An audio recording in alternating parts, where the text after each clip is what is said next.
Hello guys, welcome back to my channel Viraj X G. आज day 2 है।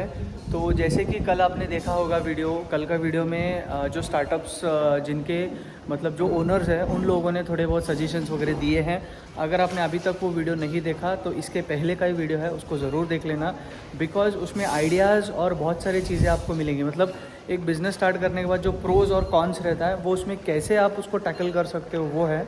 और आज का जो है that is totally on basically अपने पैनल है और स्टार्टअप आइडियाज़ जो भी हैं उसके ऊपर है।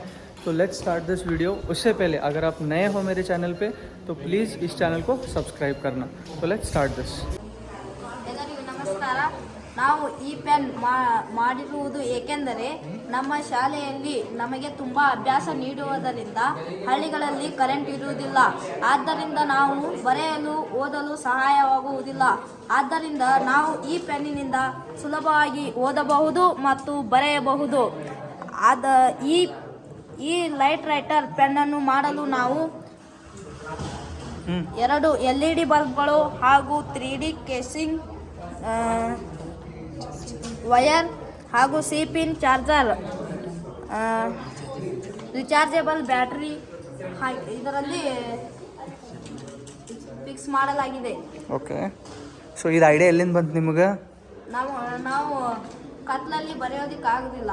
ನಾವು ಅಲ್ಲಿ ಸರ್ಗಳು ಯಾಕೆ ಅಭ್ಯಾಸ ಮಾಡಿಲ್ಲ ಅಂತ ಬೈತಿದ್ರು. ವಯಸ್ಸು ಎಷ್ಟದಪ್ಪ ನಿಂದು? ನಮ್ಮದು 15. ಇದು ಯಾರ್ದು ಐಡಿಯಾ ಆ್ಯಕ್ಚುಲಿ? ಎಷ್ಟು ಮಂದಿದ ಐಡಿಯಾ ಇದು? 6 ಜನದ್ದು. ಓಕೆ, ಸೊ ಈಗೇನು ನೀವು ಇದು ಮಾಡಿದಿರಲ್ಲ, ಇದು ನಿಮ್ಮ ಕೈಯಾರೆ ಮಾಡಿದ್ದೀರಿ? ಯಾರ ಕಡೆಯಿಂದ ಹೆಲ್ಪ್ ತೊಗೊಂಡಿಲ್ಲ? ಅಲ್ಲಿ ಹುಬ್ಳಿಯಲ್ಲಿರೋ ಲ್ಯಾಬ್ ಅವ್ರು ತೊಗೊಂಡಿರಿ. ओके, सो बेसिकली ये जो आपको प्रोडक्ट दिख रहा है, मैं आपको ये हिंदी में समझा देता हूँ. ये जैसे ही ये लोग लिखने शुरू करते हैं, अपने विलेजेस में लाइट्स नहीं होता है तो उसके कारण जब आप इसको लिखने को शुरू करते हो तो ये लाइट्स ग्लो हो जाते हैं, जहाँ पे आप पढ़ाई भी आराम से कर सकते हो. ये 15 साल के 6 बच्चों ने मिलके ये छोटा सा ये जो इक्विपमेंट दिख रहा है जो बहुत अच्छे काम का है, तो इन्होंने इसको इन्वेंट किया है. ಹೆಸರೇನಪ್ಪ ನಿಮ್ಮದು? ಸುದೀಪ್ ಬಸವರಾಜ್ ಹತ್ತಿ, ನವೀನ್ ಮಹಾದೇವ್, ಸುದೀಪ್ ಟೋಪಾನಿ, ಸುನೀಲ್ ಶಾಂತಪ್ಪ ಮಾಸಿ, ಸುದೀಪ್. ಎಲ್ಲರೂ ಸುದೀಪ್ ಅದಿರಲ್ಲ? ಸುನೀಲ್, ಗಂಗಪ್ಪ ಇರಪ್ಪ, ಪ್ರೇಮ್ ಕುಮಾರ್ ಮಾರುತಿ. अच्छा, ಥ್ಯಾಂಕ್ ಯು, ಧನ್ಯವಾದಗಳು. For all our speakers and moderators. Thank you.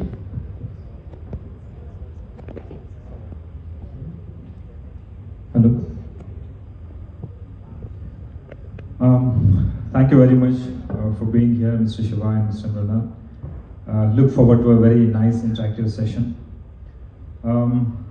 Our theme is today Vision Karnataka 2040.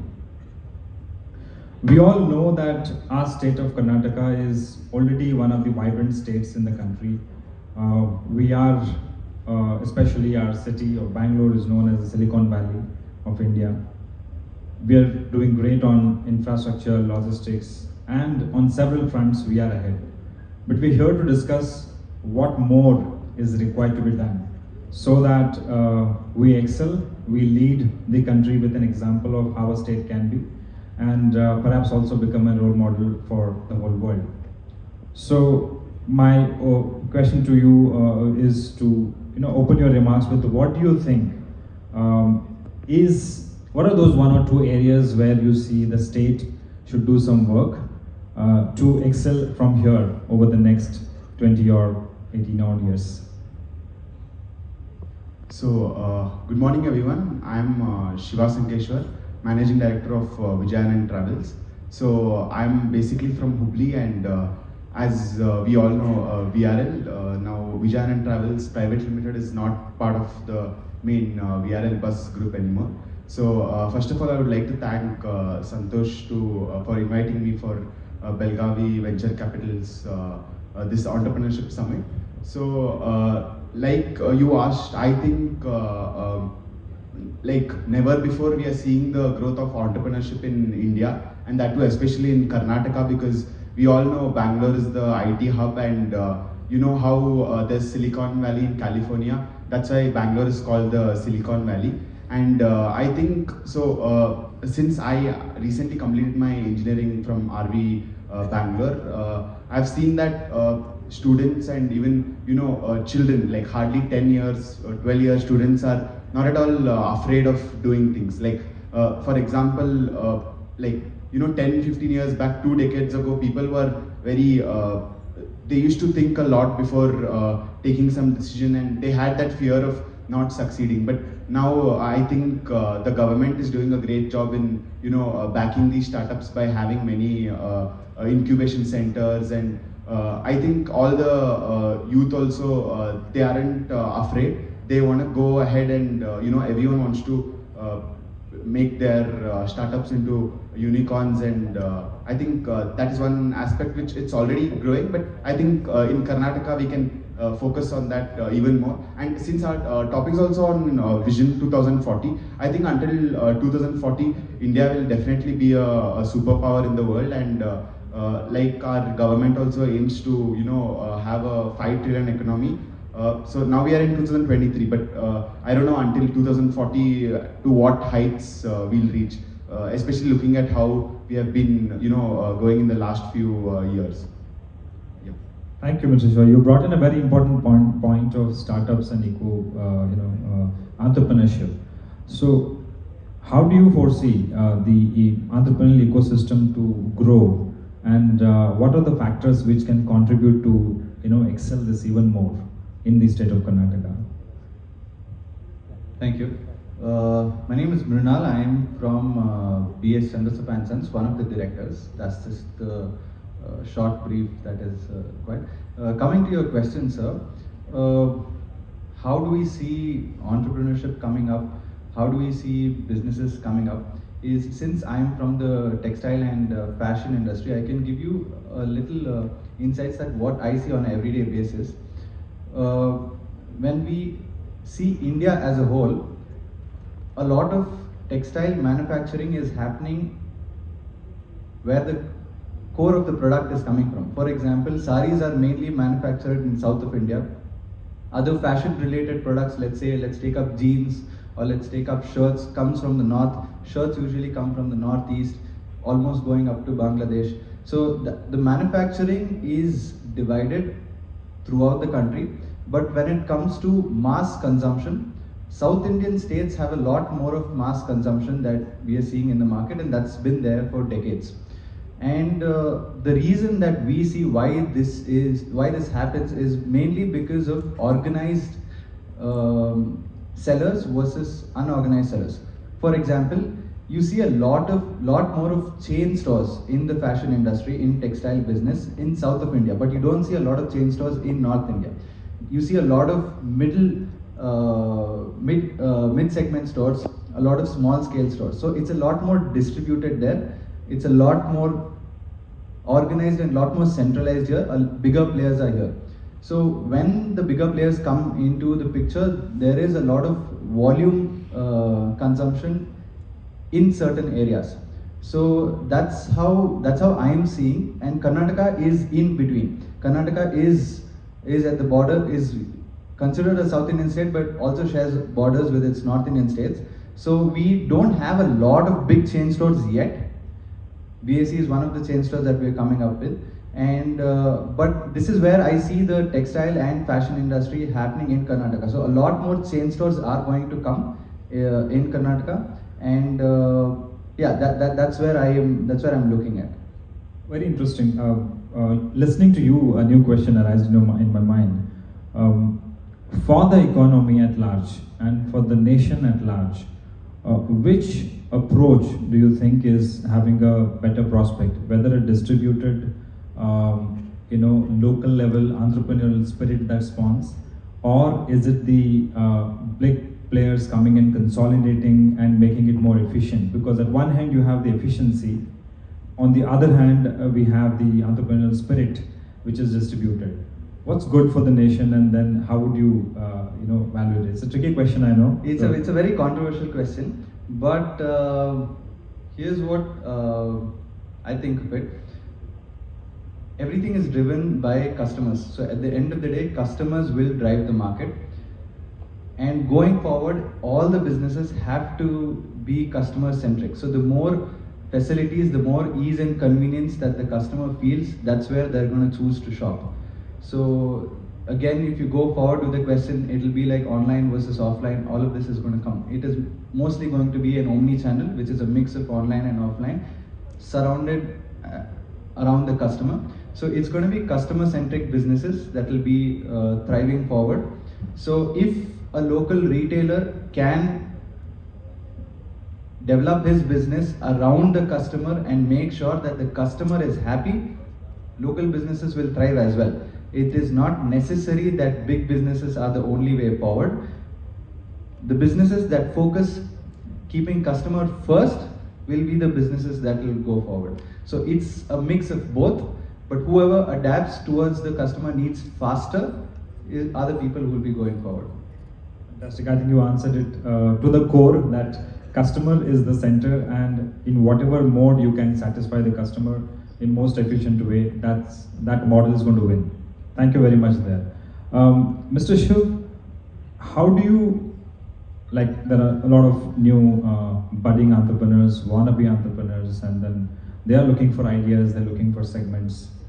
Is logistics and transport a segment that can be perceived and dreamt by a startup entrepreneur and then build it to be, if not as large as VRL, but even a considerable size of a business? Is it something that is very capital intensive and not, in current times, a feasible idea? Or do you think entrepreneurs can dream at even such ventures? And what challenges would they have to be prepared to face? Yeah, that's a very good question. Actually, even in VRL, so in 2018, until the implementation of GST, we had around hardly 50,000 customers. So since actually in India there are more than 80 lakh truck owners. So they are basically people who travel in the same route. Like they are a truck driver and they only go from place A to B. They're not like a registered public or private company. But since with the implementation of GST, we have seen that let it be even a single gram of material is being sent. We have things like e-way bill and so right now that shift from 50,000 customers in VRL, it has come to 8 lakh. So there are 8 lakh GST registered customers.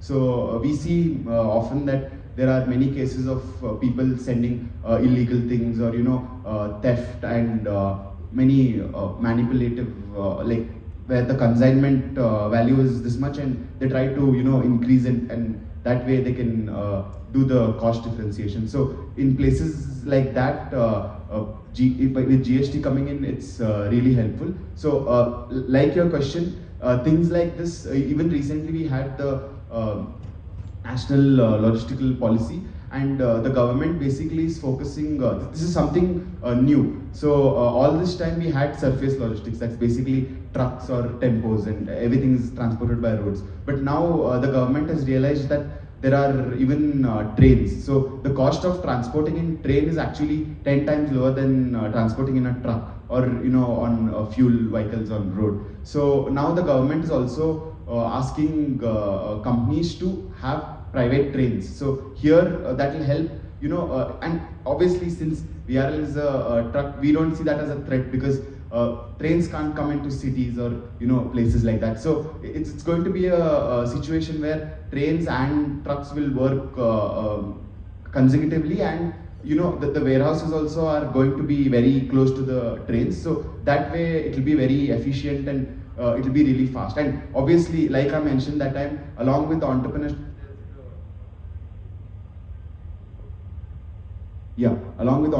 there's the digital era. So the ease of doing business is always there. So setting up logistical parks and having B2B services, D2C, there are n number of opportunities for entrepreneurs, and I think it's quite doable. So just to begin our talk, let's start with this very basic premise of what is ChatGPT. Although we have heard a lot of things, a lot of us have done a lot of research about it as well. Let us start about understanding where it comes from, what its background, and what was the purpose and where it's headed. How many of you have used ChatGPT? boys, girls. Yeah. Interesting, scary, nice, exciting. Well, I don't know the technology behind that. Don't ask me questions about it. But the usage part. As you mentioned, I wrote a book called Stars Shines Only in the Darkness. It's inspirational stories from everyday life. So every time when I wanted to incubate this idea about writing, it was a kind of a discussion. Our thought process used to flow, across the jogging tracks. Whenever I used to sit and read things, take inspiration from that. But now, the first time when I used ChatGPT, I tried putting few ideas into that. I got so much information about that. I was wondering how can I consume. So now, if I have to write anything tomorrow, so that idea when I put it, I'll get so much of information that chances are that I may try getting into that and encircling my thoughts around that information. I may give a good piece of writing, but somewhere that feeling will always be there. These are my thoughts, because it engulfed me actually into it. Somewhere that. But the two things: one, it helps you to get information faster, and you can definitely create a lot of content. That's a positive of it. Not so positive of it is that sometimes you feel, is this me, or am I getting carried away by the information that I got through the ChatGPT? So that's the other way of it. So now when we going for I think we have to talk about the careers and rest of things like that. If you want to be a content writer, it's so easy to do it today. But don't get carried away by all the information that you get there.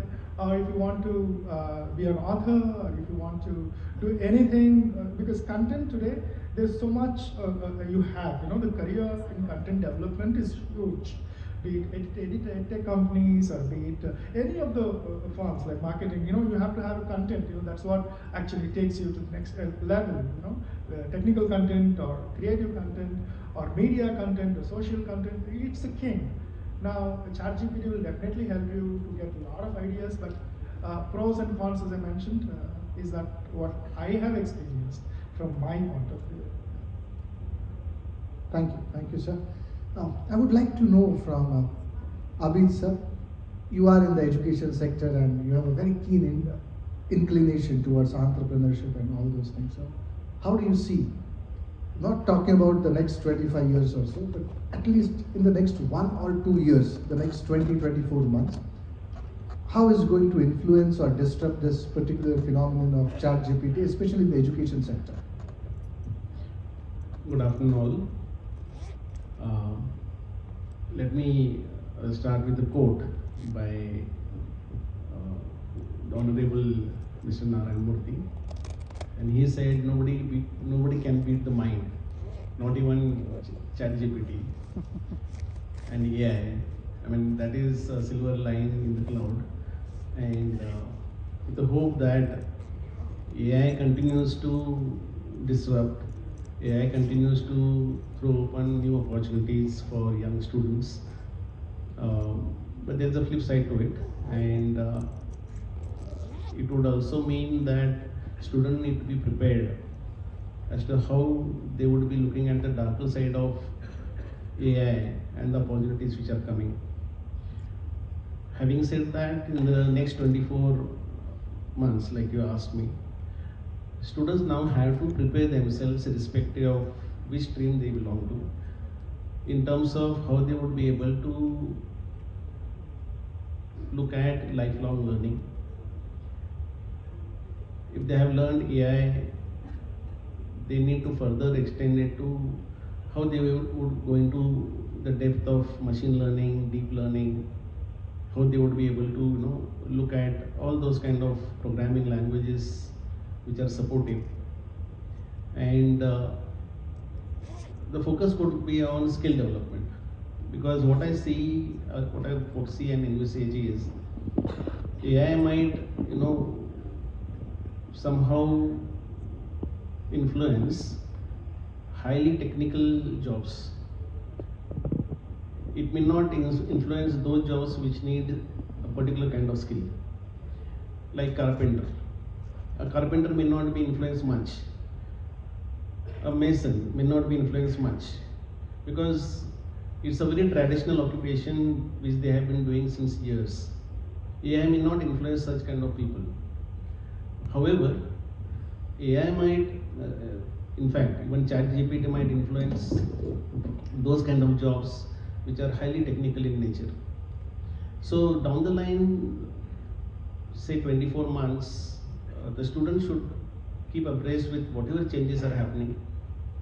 We were looking at ChatGPT only since last year, November 20th, if I'm not wrong, November 20th, 2022, when it was first launched.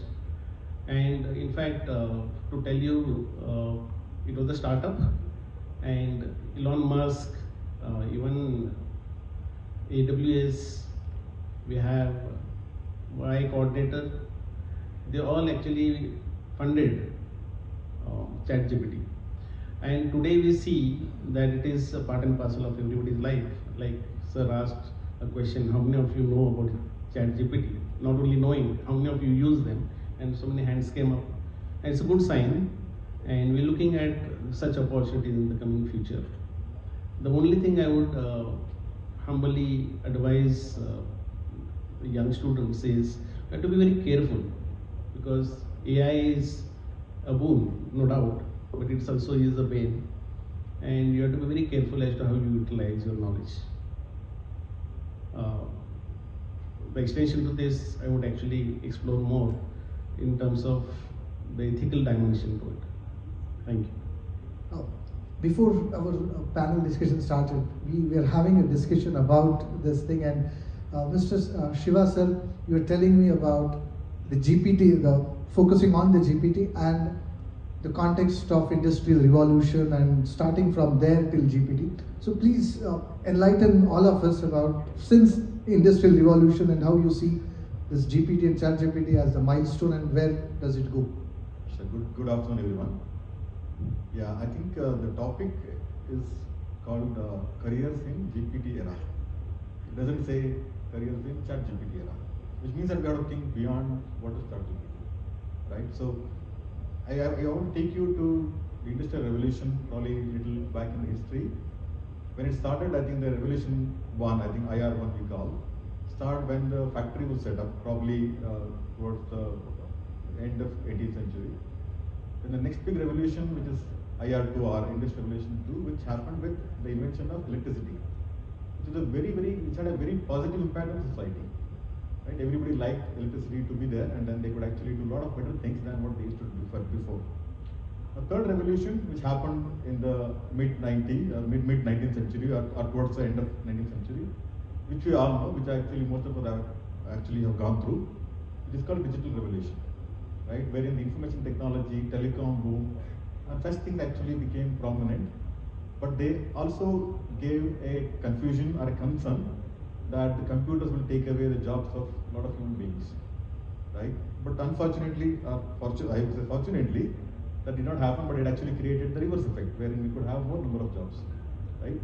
Now with that actually getting to the backstage, now we are getting into an era which is very new to all of us. Probably not, I would say some of us probably they are experiencing now, but for majority of the population, it is a very new era, which is a GPT era. And definitely the subset of that GPT era is ChatGPT, which is basically based on the AI and ML technologies, which again comes into the computer science stream. But when I look at the GPT in a broader perspective, which I would actually call it as a very different term for GPT. I don't know if you know the GPT abbreviation. It stands for Generative Pre-trained Transformer. It's an AI definition of GPT. But there is one more definition of GPT, which actually has come from the Industrial Revolution side. It's called General Purpose Technology. So which means that whenever a technology grows so big and it's going to make an impact to a lot of society at large, a lot of industry at large, it becomes general purpose technology, so it can be used everywhere. Like electricity is one good example. Information technology is another example where I think you can find every home, every industry, every office has the use of information technology at this point in time. Similar thing is going to happen in the future where the GPT era, the products of GPT era are going to be household names everywhere, right? So ChatGPT, again, coming to the AI and ML, that's just one part of that. Again, just adding to that list, AI, we have ML, we have deep learning, we have big data, we have data science, we have quantum computing, and probably a couple of more things which are AR and VR. These are new areas of technology developments, and definitely they are going to prosper in future. Apart from this, which is basically again computer science based, we have a lot of things happening around the world, which are definitely more innovative. Let's take an example of green energy, right? Solar energy is coming into play. We have seen biofuel, we have seen wind energy coming into play, and we talk about electricity, electric vehicles. We talk about smart homes. We talk about 3D printing. Okay, we talk about autonomous vehicles, right? We talk about electricity, electric vehicles, but who is going to generate electricity for supplying power to all of those electric vehicles? So there are a lot of things which are actually going to open up as a new opportunity, and of course challenging. I think that's where I would actually like to conclude at the stop at this point in time. So don't just think about ChatGPT, it is much beyond ChatGPT is what I would like to suggest now. So I would like to ask Harris sir, as Shiva sir said that we are into something as a GPT era, as a wider thing. So you come from this HR background and having a diverse experience in HR background. We have a lot of college students sitting here who would now get into careers in this GPT era. So what are the discussions happening in the HR world when it comes to hiring and recruiting? Are we talking about in the HR world of changing the matrix of recruitment, because now it's a GPT era, and how would this students and the young people entering the job market, how should they prepare to handle the recruitments and the HR? Very interesting question. In my 25 years of career, I have seen many disruptions. I would like to connect that to what's happening now. My first, I was with a company called HealthScribe. They were into medical transcription, coding, billing, and manpower intensive work. Now the voice recognition software, we thought it will not take over us, but over a period of time, it was so easy for the machine to understand what you're speaking. So just to pause you here, you said that you thought it would not. Yes. Why did that thought? Because people were under the assumption that people speak differently, their accents are different, and machine may not understand every word that you speak, because you may use medical terminologies, different terminologies, and even a small error may cause a major, major issue, tomorrow if it is legal.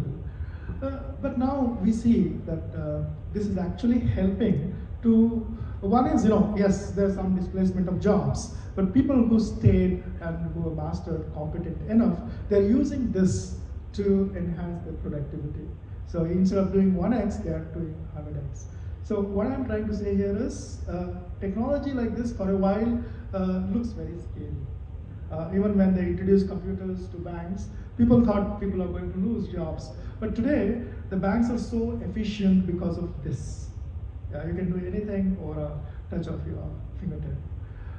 Even optical character recognition, right? We thought, it's going to take away jobs of data entry or anything that you enter. Okay, but today actually it's helping us. But for a while, we think GPT may do all this. But yeah, one thing we have to understand: anything that you do which is repetitive in nature, anything which is easy to quantify, anything which is replaceable. Okay, I have this job description of this individual who's supposed to do this, and I hire 100 of them to do this. They have some knowledge on .NET, Java, or whatever that you call it. But if this is what they are going to do, in my opinion, tomorrow a machine can take over. Right? But now we need to be ready. If machine is taking over that, how am I using that efficiently to do more instead of getting scared? That's the advantages that I'm speaking to you about. Just to tell you, my engineering friends here, Do you think the most important activity, testing, in a software industry, that will remain in a couple of years down the line? It will remain. But do you think it's possible to automate that work? Yeah. Even coding, is it possible to automate? May not be, but most of the codes are available. If you Google it, ChatGPT it, possible. Now, when, that's what I tried telling you in the beginning. When I wanted to write, when I typed the scenarios in sequences in a ChatGPT, I got everything and I was wondering maybe I don't think I need to be here because it's going to do my job. But today, my understanding is it's actually helping me. But just don't take the way it is. Don't get scared. I think there is so much which is going to bring the efficiency part especially. Yeah, for a while there will be issues like displacement of jobs, which happened even earlier. Those who may not be in the position to cope up with this may have those issues. And unequal distribution of benefits.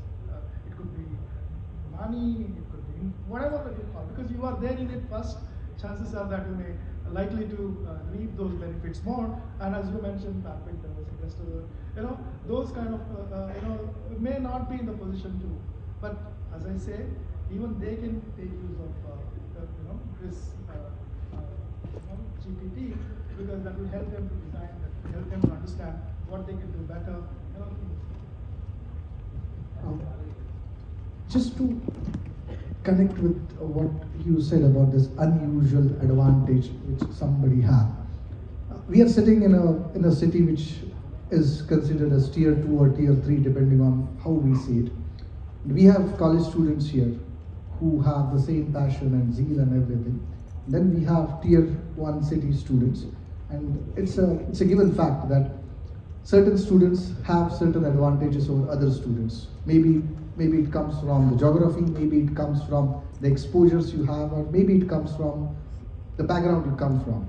So I would like to ask Abid sir now, that because you have this, you are in the education background, that with this GPT coming in, is it going to further increase this divide, or are we looking at something that's going to decentralize it, and somebody from a tier 3 city or even a remote village could easily compete now with somebody in the Ivy League colleges using this GPT, or it's going to further increase that gap? It's a good question, actually. I also belong to a second tier city. But having said that, when sir opened up the session and he asked how many of you use GPT, and so many hands came up, I don't see any divide. The students from tier 2 cities are equally competent, and they can easily compete with students of tier 1 cities. Having said that, they should only be prepared to take up those challenges which the job market has to offer. And again, I repeat the same thing, that there is a very thin line between what is good and what is bad when it comes to technology, and how you should be able to advocate AI responsibly. And that needs acumen, and that needs in-depth study of what you are supposed to do with ChatGPT. Because I'll just link this particular question to one more very important dimension of careers, and that is ethics and governance. So when it comes to a job, and when a student lands up in a job which requires adequate knowledge of AI and GPT, and if that is going to lessen their task and the work is going to be more smarter, they also have to look into whether that particular work is done ethically or not. And there comes the importance of ethics, because artificial intelligence is a technology, but then there has to be human intervention, and a mind has to be applied to get that particular thing done in an ethical manner. Because you are addressing the society when you are actually working for some organization, or you are addressing some societal problems. You are trying to give a solution to the society, and in that way, getting to know each and every aspect of governance, each and aspect of ethics is a must, and that too at student level. Institutions should make an attempt not only to give students adequate knowledge about AI, GPT, and all the related technologies, but at the same time they should also, irrespective of which stream, they should also educate students as to how it should be advocated responsibly. Because finally, we are into molding students as responsible citizens of this country. So technology is for us, and we are not for the technology. I mean, this is something which students should bear in mind always. And interestingly, when I talk about governance, came across a very, in a lighter way, in a joke, saying, who regulates AI? And the other person says, let's ask ChatGPT, So that's the way it is. And a humble advice to all the students is, looking at job opportunities as well as AI governance experts. That's a career opportunity in itself. So you're going ahead with not only using AI GPT, but Chat GPT and AI, but you are also looking at how ethically it can be used. And the answer to the question is, there is no divide as such. Location is not an issue. Location is not really something which is a criteria for doing well or succeeding in AI careers. It's a matter of your mindset. Now, what best you can do with the help of this kind of technologies. Shiva sir, with all the discussion that we are having so far, one thing that we are highlighting is that jobs or works that are related to repetitive things or something that is very easily quantifiable or something that depends on repetitions is in danger in the GPT era. These are the jobs, something which can be eaten out in the GPT era. So we have Abid sir here who also has they have an international school. So let's say if you have to advise him to design a curriculum for school children who after 15 years are going to enter the job market. Now what are the jobs are in threat in the GPT era.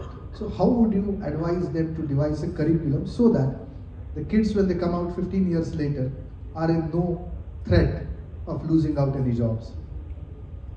Good question. See, I'll actually take a quote from Charles Darwin. Okay, it says, it is not the intelligent species which is going to survive, it's not the strongest species which is going to survive, but it is the species which is going to adapt to changes. Right? So that is what I think would be the first advice to educational institutions, and how quickly can you adapt to changes. When we talk about changes, let's take an example, I think very close to all of uni students here. Testing was a job in the 90s. I think you mentioned about it. And we called it as manual testing. We used to write the scripts, execute them, and then produce results, and then write it in a piece of paper, and say this is the report, the testing done. And slowly that changed to automation and testing. Right? It is repetitive. So people could actually write programs so that it can automatically do the testing and give you the result. Now that repetition also is going away because AI is coming into play. So what next for testing? Right? So when we look at AI, doesn't it need to be tested? I think all of us agree that it has to be tested. How would we test that? It's a big question, right? It is not intelligent enough to test it. Of course, I can talk about machine learning and deep learning where it can actually learn on its own. But in spite of that, we require a huge number of use cases to train an AI system. And it is not just one AI which is going to fit in everybody. Let's say, I'll come back to the college again. If I have to automate the college admission process in your college, will that be same as what we do in VTU? Probably not. Maybe 80% of them would be similar, but the rest of the 20% would be very different. And that's where the use cases come into play, wherein every requirement would have different use cases, and for that use case, preparing data, again through data scientists, would be a humongous task. So when we say about are we going to lose out anything? Yes, there would be some jobs which are not really required to be done now because there are more efficient systems in place. But there will be new jobs coming up wherein it is required for you to skill yourself to take up such jobs. So definitely, I think adoption to change is one which is very much required.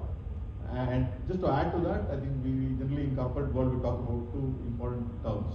One is called upskilling. Basically, if you already are in the digital world, probably you can just upskill to know more about AI and other things. And if you are completely out of touch, let's say you are mechanical and let's say robotics is a good example, right? Which actually is a mixture of both manufacturing and AI. So you can reskill, right? So reskilling and upskilling are the two important terms to be used in future in the next few years, wherein you should focus definitely on where do I stand now and how can I better myself to stand out a chance in the competition. Okay, if you do not do that, of course you will lose out. Hello everyone, this is Dadguru. I'm talking about tactile hearing aid. This is an alternative approach to overcome hearing disability.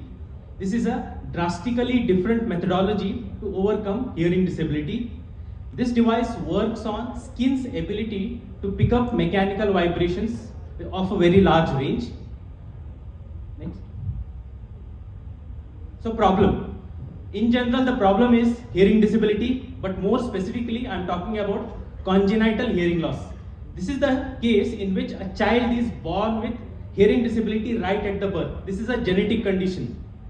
What it leads to in future is, when it is unattended, it leads to speech disability as well. This one disability leads to double disability. This takes away a lot of value from their lives.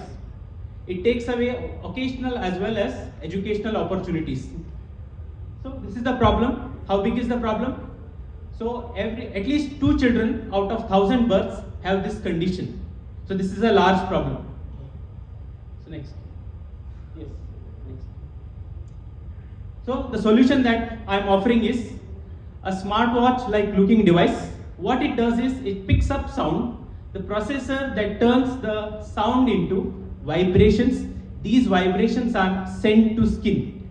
The skin picks up the vibration and one is able to interpret what kind of sound is produced in the environment. Now this may surprise you, but the skin has incredible ability to pick up vibrations. It is of the range 110 kilohertz. This device tries to exploit that and tries to make give them speech ability to pick up speech. So what is the market size? The market size of hearing aid in India is 36,000 crores and Karnataka's market would be 2,160 crores. Specifically talking about congenital hearing loss in Karnataka, it should be around 216 crores. Yes, what makes tactile hearing aid better? There is the solution, 2 solutions available are cochlear implant and neosensory. Let's talk about cochlear implant, everybody knows about that. Cochlear implant requires surgery, it's expensive and that does not work when the child crosses the age of 6. Cochlear implant doesn't work if you are passing the age of 6. That makes it limited. Then there is one more device known as neosensory. This device is very similar to my device, but it does not address the problem of congenital hearing loss. And also, the sensor used in my device has far better output than this device that is been offered. Next. Next. Yes, this idea has been validated through 6 medical professionals, 80 children, and 10 experienced teachers. You have 30 seconds. Yes. So I am incubated at Vishweshwara Startups as entrepreneur in residence. I had my fortunes to be mentored by last slide. Last slide, please. I had my fortune to be mentored by Dr. Arvind Chinchure, who is an Industry 4.0 expert, as well as Dr. Umesh Rudapatna, who is expert in signal processing. So I am entrepreneur in residence, and the device is in POC stage and the patent pending stage. You have to wrap. All right. Any questions?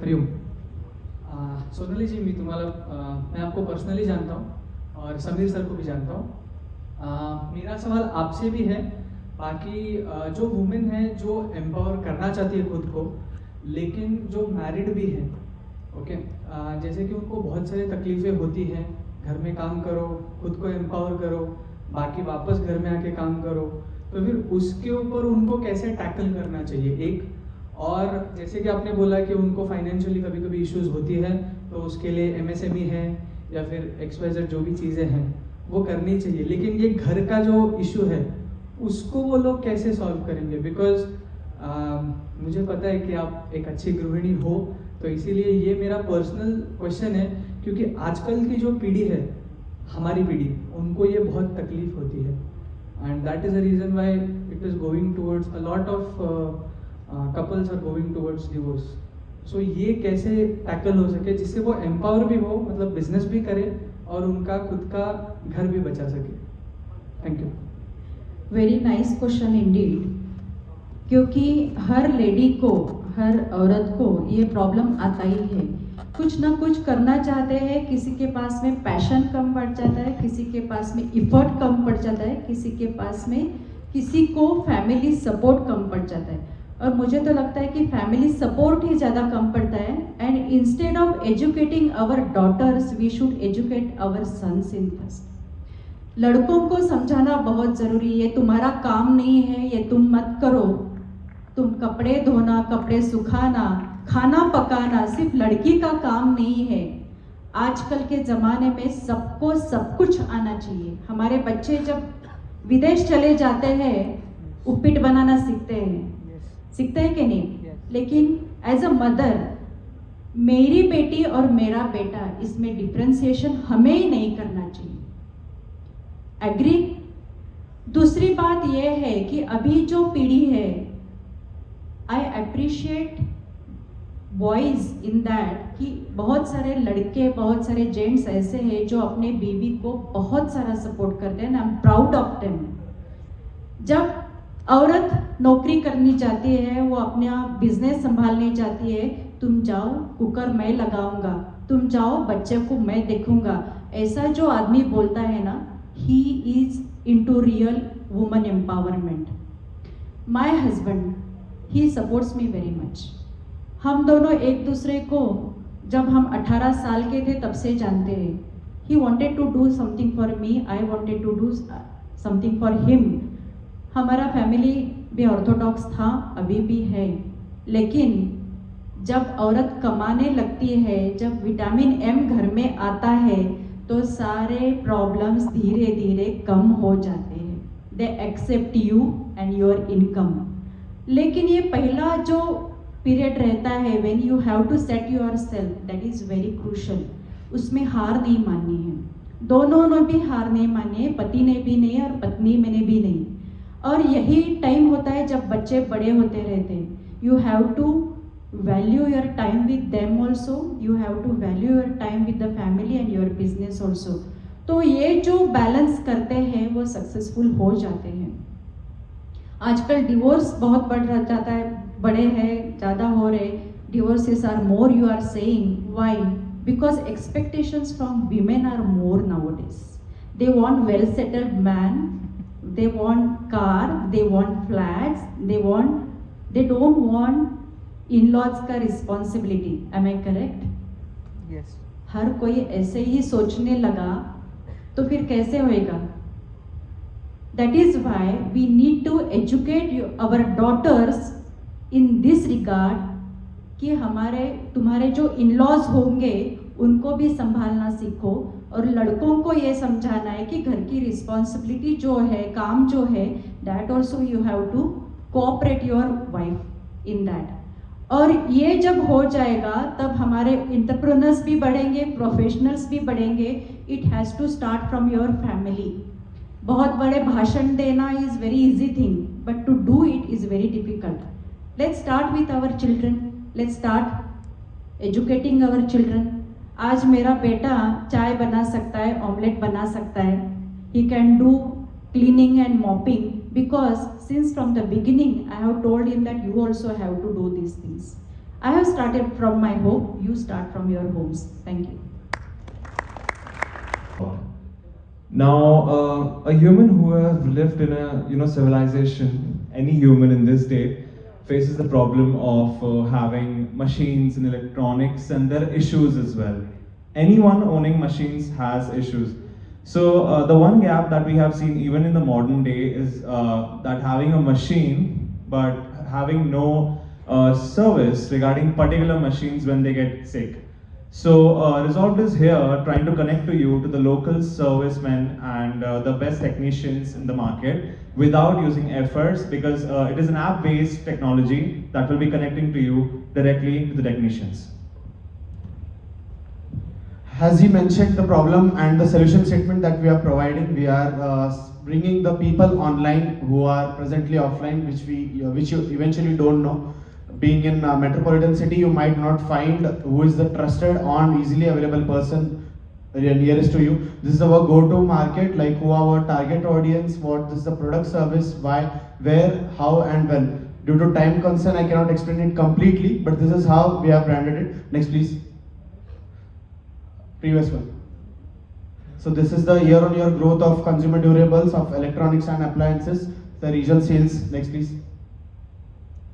This is the business canvas model, which tells bit and parts of everything about the business, how it is gonna be. Next please. So this is how it works. Next please.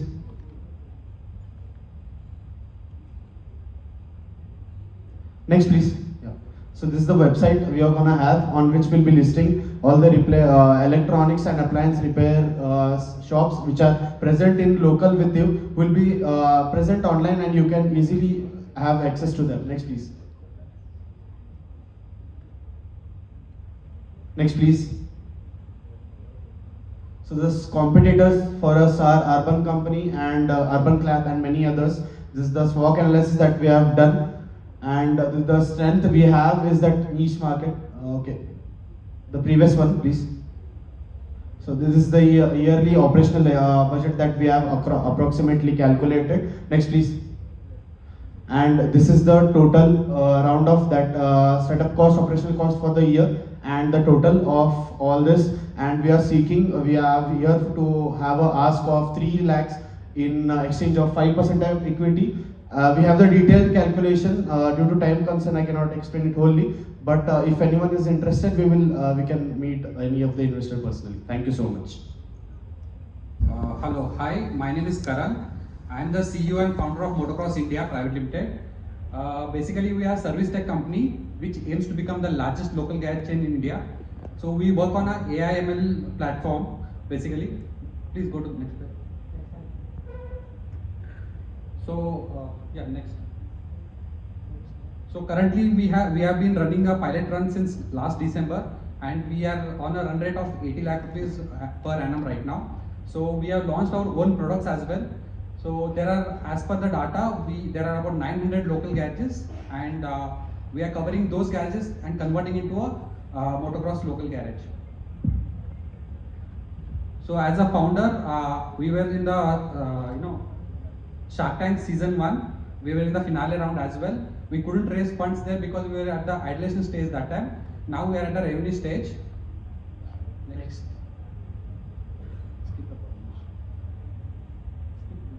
Yeah. So we are not in the current market, but in the future market, as in like we are building the company for next 5 years, not for the present market. Basically, Hero has been started. They are selling the vehicles online now. So they are looking for a partners who can look after their service chain. So we will be the new partners here. So basically, when I tell that we are the largest local garage chain, basically we are not the largest local garage chain. We are largest distributor of spare parts. Okay. So wherever you go, you put your vehicle, give your vehicle for servicing. We earn from the spare parts. So basically, the AI/ML platform for the mechanics. It's not for the individual. It is for the mechanics. Basically, for example, there are about 28 models in Activa. Okay, so when you take your Activa to a local garage, for a mechanic it takes a lot of time to find out which Activa model it is, which part will fit into that, and what is the rate of the part. So basically, just by typing the vehicle number, the mechanic will get to know which make and model it is, and what kind of spare part can fit in. With the rate chart, he will get to know that. Yeah. So also we are, the innovation part, what we are building here is, one is digital platform, digital job card. Second is the OBD scanner. So OBD scanner is a device which scans the vehicle. Currently, only Bosch is making at 80,000 rupees, roughly from 50 to 80,000 rupees. They are selling it in the market. We have rebuilt it for 1,000 rupees. We are selling it at 5,000 rupees to the local mechanics. So two-wheeler manufacturers will directly sell it to the customers, and this is what the basic model it is. We earn only from the spare parts. Next.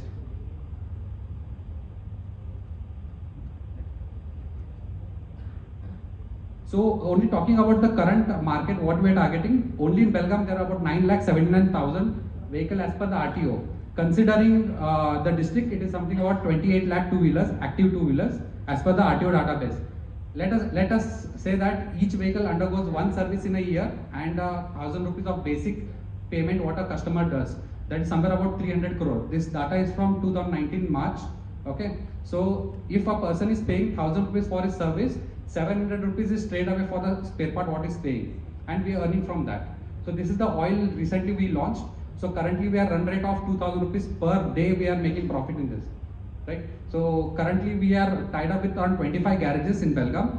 So we have made agreement with 275 garages, out of which 25 is already converted, and we are selling the spare parts and oils through our channel. So talking about the revenue streams. Your time is already up. You have to wrap it up. So guys आशा करता हूँ कि आप लोगों को दोनों video पसंद आए होंगे। पता है दोनों वीडियो एक घंटे के हैं, लेकिन किसी कारणवश मेरे को पूरा वीडियो कैप्चर करना पड़ा है, क्योंकि पता नहीं किसको कौन सा क्वेश्चन रहेगा, उसका आंसर उसको मिल गया होगा। प्लीज़ इस वीडियो को पूरा देखना, और पहले का अगर वीडियो आपने छोटा मतलब थोड़ा देखा होगा तो पूरा ज़रूर देख लेना। और with this I and the vlog, और आशा करता हूँ कि आप सब लोगों को इसमें का कुछ ना कुछ तो सीख मिला होगा, जिससे उन्होंने जो क्वेश्चन आंसर्स के रिप्लाई दिए हैं तो उसमें का आपके बिजनेस को ज़रूर हेल्प हुआ रहेगा। So signing off myself Viraj Mavinkatti, do take care, ride safe. और ये वीडियो आपको इन्फॉर्मेटिव लगा रहेगा इसकी आशा करता हूँ। तो वो बेल आइकन है उस पर दबाइए, सब्सक्राइब करिए, और इस वीडियो को पूरा देखने के लिए धन्यवाद। हरिओम, जय श्री राम, राधे राधे।